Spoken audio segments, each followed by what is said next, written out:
నమస్తే, వీటీవీ ప్రేమికి స్వాగతం. పల్నాడు జిల్లా ఆంధ్రప్రదేశ్లో పలనాడు అనగానే కక్షలు, కార్పణ్యాలు, ప్రతీకారాలకి ఒక ప్రతీకగా మారిపోయినటువంటి పరిస్థితి. అయితే రాజకీయ కక్షలు, కార్పణ్యాలు, ముఠాలు అంతవరకు పర్వాలేదు, కానీ అసలు పూర్తిగా మానవత్వాన్ని చంపేసేటువంటి రీతిలో ఈ ప్రభుత్వం అక్కడ వ్యవహరిస్తున్నటువంటి తీరు, అంటే ప్రభుత్వ ప్రతినిధులుగా ఉన్నటువంటి వాళ్ళు వ్యవహరిస్తున్నటువంటి తీరు కానీ, అక్కడ పోలీసుల తీరు కానీ చూస్తే ఇంత అమానుషమా? ఇది ప్రజాస్వామ్యంలో ఉన్నామా, లేదు అంటే ఏదో ఒక బార్బేరియన్ సంస్కృతిలో ఉన్నామా అనేటువంటి ఒక సందేహం మానవతావాదులకు ఎవరికైనా కూడా కలగక మానదు.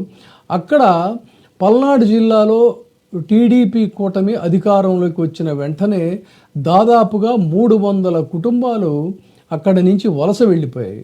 కొంతమంది ఆడవాళ్ళు ఇళ్ళు వదిలి వెళ్ళలేక అక్కడే ఉండి పని చేసుకుంటా ఉంటే, మగవాళ్ళు మాత్రం వెళ్ళిపోయినటువంటి పరిస్థితి. ఆ విధంగా ఊరు విడిచి వెళ్ళిపోయినటువంటి పరిస్థితుల్లో భార్యకి ఒంట్లో బాగోలేదని పరామర్శ కోసం చాలా కాలం తర్వాత ఆ గ్రామంలోకి అడుగు పెట్టినటువంటి ఒక దళితుడు ఎవరు అన్నట్లయితే పిన్నెల్లి సాల్మను ఆ ఊళ్ళోకి అడుగుపెట్టాడు. జనవరి 15 మాజీ ఎమ్మెల్యే కాసు మహేష్ రెడ్డి మీడియాతో మాట్లాడుతూ టీడీపీ నాయకులు సాల్మన్ను దాడి చేసి హత్య చేశారని చెప్పారు.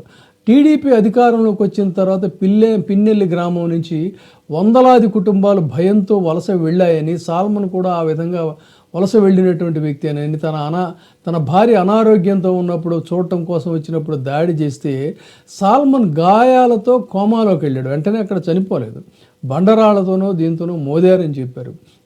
3 రోజుల తర్వాత ఆసుపత్రిలో మరణించాడు.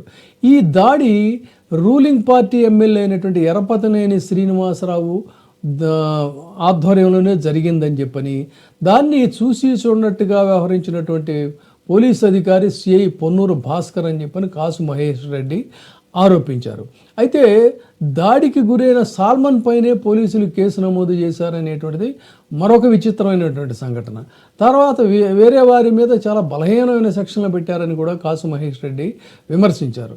ఇక టీడీపీకి అధికారంలోకి వచ్చిన తర్వాత అక్కడ పరిస్థితులు వైఎస్ఆర్సీపీ అని చెప్పుకోవాలంటేనే భయభ్రాంతులకు గురయ్యేటువంటి రీతిలో వాళ్ళు వ్యవహరించారని చెప్పని దాదాపుగా 1500 మంది ఆ ఊరు వదిలి వెళ్ళిపోయారు, ఆ గ్రామం వదిలి వెళ్ళిపోయారని చెప్పని వైఎస్ఆర్సీపీ రాష్ట్ర సమన్వయకర్త సజ్జల రామకృష్ణారెడ్డి గారు కూడా మీడియాలో ఆయన మాట్లాడాడు.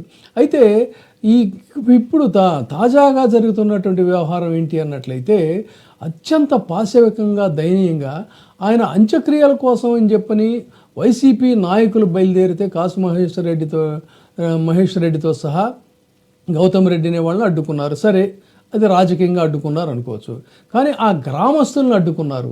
సరే, శాంతి భద్రతల వ్యవహారం చెప్తున్నారు. కానీ ఆ హతుడు ఎవరైతే ఉన్నాడో అతని బంధువులు మహిళల్ని సైతం ఆపేసేయడం అనేటువంటిది ఆశ్చర్యకరం. వాళ్ళు మీడియా ముందుకు వచ్చి ఏడుస్తూ మాట్లాడారు. ఇక వీళ్ళ యొక్క అరాచకానికి, దాష్టీకానికి, రాక్షసత్వానికి పరాకాష్ఠ ఏంటన్నట్లయితే, మీరు ఇక్కడ స్థానికులను చెప్పడానికి ఆధార్ కార్డు ఉందా అని చెప్పని అడిగారు. ఇది ఇక్కడ వాళ్ళ యొక్క దాష్టీకానికి, రాక్షసత్వానికి, అన్డెమోక్రటిక్ దీనికి పరాకాష్ఠ ఏంటంటే, అంత్యక్రియలకు వెళ్ళడానికి ఆధార్ కార్డు ఉందా అని చెప్పని ప్రశ్నించేటువంటి రీతిలో ఆంధ్రప్రదేశ్ ఉంది అన్నట్లయితే, ఆహాహా, ఎంత గొప్పగా ప్రజాస్వామ్యం, పైగా సనాతన ధర్మం అని చెప్తున్నారు. ఇంకొకటి, సాక్షాత్ వెంకటేశ్వర స్వామి మా ఇంటి ఇలవేలు పని చెప్తున్నాడు ఆయన. అలాంటి దీంట్లో ఏంటయ్యా అంటే, అంత్యక్రియలకి వెళ్ళడానికి బంధువులు, అది కూడా మహిళలు, ఆధార్ కార్డు చూపించాలంట.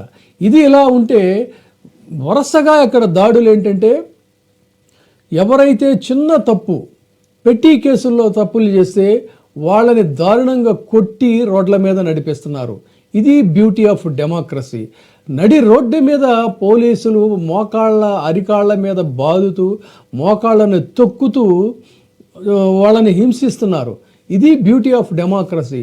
సోషల్ మీడియాలో ఏదో పోస్టింగ్స్ పెట్టారని చెప్పని ఆడపిల్లల్ని కూడా అతి దారుణంగా చేతులన్నీ కూడా వాచేటట్టుగా తెగ బాది అన్డెమోక్రటిక్గా ఒక పోలీస్ స్టేషన్ కాకుండా ఇష్టం వచ్చినట్టుగా పోలీస్ స్టేషన్లన్నీ తిప్పుతున్నటువంటి పరిస్థితి.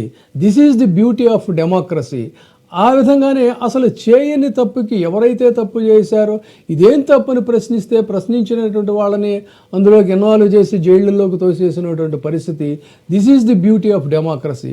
ఈ బ్యూటీ ఆఫ్ డెమోక్రసీ అని చెప్పని ఎందుకు చెప్పాల్సి వస్తుందంటే, ఈ మధ్యనే సాక్షాత్తు మన ప్రీతమ ప్రధాని నరేంద్ర మోడీ గారు ప్రజాస్వామ్యానికి భారతదేశం తల్లి లాంటిది, India is a mother of democracy అని చెప్పని వారు UN వేదిక మీద చెప్పారు, G20లో చెప్పారు, ఇంకా అంతర్జాతీయ వేదికల మీద కూడా మాట్లాడుతూ ఉన్నారు. India is mother of democracy అని పేర్కొన్నారు. సో ఆ పరిస్థితుల్లో భారతదేశం మరి డెమోక్రసీకి తల్లి అయితే, భారతదేశంలో అంతర్భాగమైనటువంటి ఆంధ్రప్రదేశ్లో ఈ ప్రజాస్వామ్యం ఇంత గొప్పగా పరిఢవిల్లుతూ ఉంటే, అది కూడా మీ కూటమి పరిపాలనలో, అయ్యా ప్రధాని గారు ఇది మీ దృష్టికి రాలేదా? ఒక సంఘటన కాదు, 2 సంఘటనలు కాదు, 3 సంఘటనలు కాదు, వరుస పరంపర సంఘటనలు జరుగుతూనే ఉన్నాయి. దీనికి చివరికి పరాకాష్ఠ ఏంటన్నట్లయితే, బంధువులు, మహిళలు, దళిత కుటుంబాలకు సంబంధించినటువంటి వాళ్ళు అంత్యక్రియలకు వెళ్ళాలంటే ఆధార్ కార్డు చూపించాలనేటువంటి పరిస్థితికి మీ వాళ్ళు తెగబడి పరిపాలిస్తూ ఉంటే మీ దృష్టికి రాలేదా ప్రధాని గారు? మేరీ ఆవాజ్ సునో జీ, ఏ ఆవాజ్ సునియే, సునే కా bath సోచియే.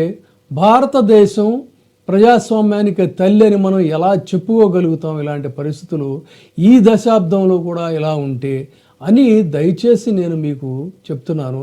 Human rights commissions, national human rights commissions ఏమైపోయినాయి?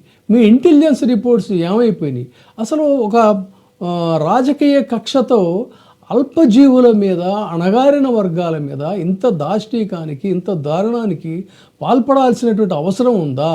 సరే, మీరు ప్రత్యర్థుల్ని వాళ్ళని జైళ్ళలో పెడుతున్నారు, ఆనందిస్తున్నారు, కానీ వాళ్ళు ఏం చేశారు? వాళ్ళ అభిమానులు, వాళ్ళకి ఇంకా ఏదన్నా మళ్ళీ ఆలోచన మారితే వారు ఇంకొక పార్టీ వైపు మారుతూ ఉంటారు. ఓటర్లు కూడా అంతే మారుతూ ఉంటారు. అలాంటిది వాళ్ళని అంతం చేయటం ఏంటి? గ్రామాల్లో నుంచి బహిష్కరించడం ఏంటి? ఏ ప్రజాస్వామ్యంలో వందలాది కుటుంబాలు గ్రామాల నుంచి బహిష్కరించేటువంటి పరిస్థితి ఉంది? ఏ ప్రపంచంలో పోని ఏ దేశంలో అంత్యక్రియలకు వెళ్ళడానికి ఆధార్ కార్డులు, ID కార్డులు చూపించాలనేటువంటిది ఉంది? ఇది మీరు దయచేసి మీ దృష్టికి తీసుకొస్తున్నాం. మీరు దీన్ని ఏ విధంగా డెమోక్రసీకి భారతదేశం తల్లిని చెప్తారో ఆలోచించండి. చంద్రబాబు నాయుడు గారి యొక్క భక్తి, చంద్రబాబు నాయుడు గారి యొక్క విశాల దృక్పథం, చంద్రబాబు నాయుడు గారి యొక్క మానవత్వానికి అంత్యక్రియలకు వెళ్ళడానికి కూడా ఆధార్ కార్డు చూపించాలనేది ఒక పరాకాష్ఠగా నేనైతే చెప్తున్నాను. ఇది పరిస్థితి ఆంధ్రప్రదేశ్లో.